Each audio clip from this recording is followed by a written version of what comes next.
Hi everyone, for tonight's nightcap and review, I'm having a water, and tonight we're going to revisit a webcomic I recently started called The Other Side by Justin J. This is a webcomic that's available on Webtoons as well as Tapas, which is where I'm reading it, and I think you could also read it on the author's website, which if I remember is theothersideseries.com. So if this sounds like something you're interested in, definitely check out these sites. I did post a video previously giving what my thoughts were on what I read so far, which was only the prologue and what the premise of the series was, and it sounded really interesting. I have since caught up on what the author has currently posted.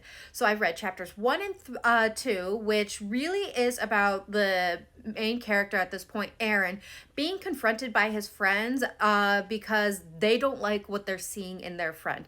Apparently there had been some of their other friends who he had to take care of because they try to stop him from becoming a demigod. They don't like what they're seeing of him gaining power and their other friends gaining power, and understand probably what most people understand it to be, that with great power comes great responsibility, but great power also corrupts. So there was definitely that feeling right there, and they're just asking him to read this book so that he can be confronted by what he's done in the past. So that was kind of chapters 1 and 2. These are very quick, short comic strips, and I did enjoy the fact that it was very quick. I can hop on and I could read it really fast, in between my other books.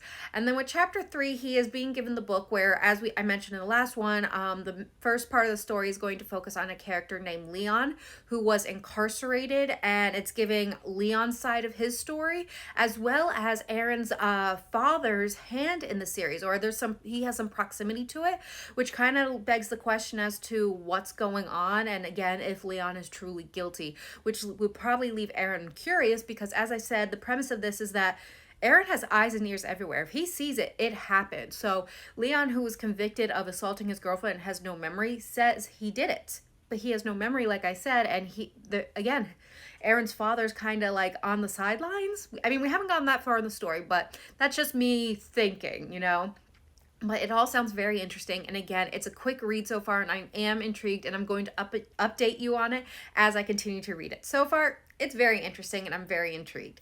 So, as I said, currently the prologue and up to chapter 3 are available on the sites I mentioned earlier.